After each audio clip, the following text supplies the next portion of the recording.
Iyi si dutuye ntiyigeze ibura abagabo nyabo ku buryo imbwa ziyigarurira, ahubwo muri abo bagabo hagiye havamo abagabo b'igitinyiro bubashywe b'indashyikirwa cyangwa buje impano, byatumye binjira mu mateka kugira ngo n'abazavuka mu myaka 100 bazabige. Nk'urugero, Remco Evenepoel niwe mugabo kuva isi yaremwa wegukanye ITT na Road Race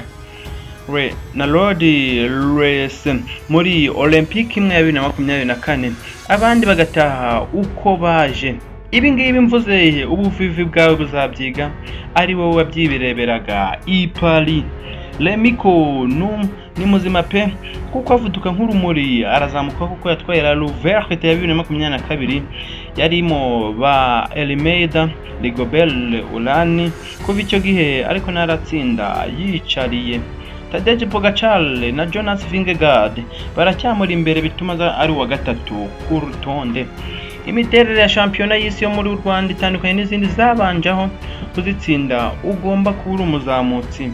Bavuga ko iyagerageza kuzamuka ya Richmond muri USA muri 2015. Twese turabizi ko Tadej Pogacar azamuka ntakurikirwe. Wowe usomye ibi bifata gutyo utaramubona anyukira igare mu mfunira z'umusozi, ni wibeshye pe, ahubwo uzamurebe kwa Mutwe na Norvege ubishimangire. Nushaka ntuzongere kumureba, n'uzaba utaryohewe gusa zagufasha kubyumva nawe uze mu rukundo singiharire njyenyine.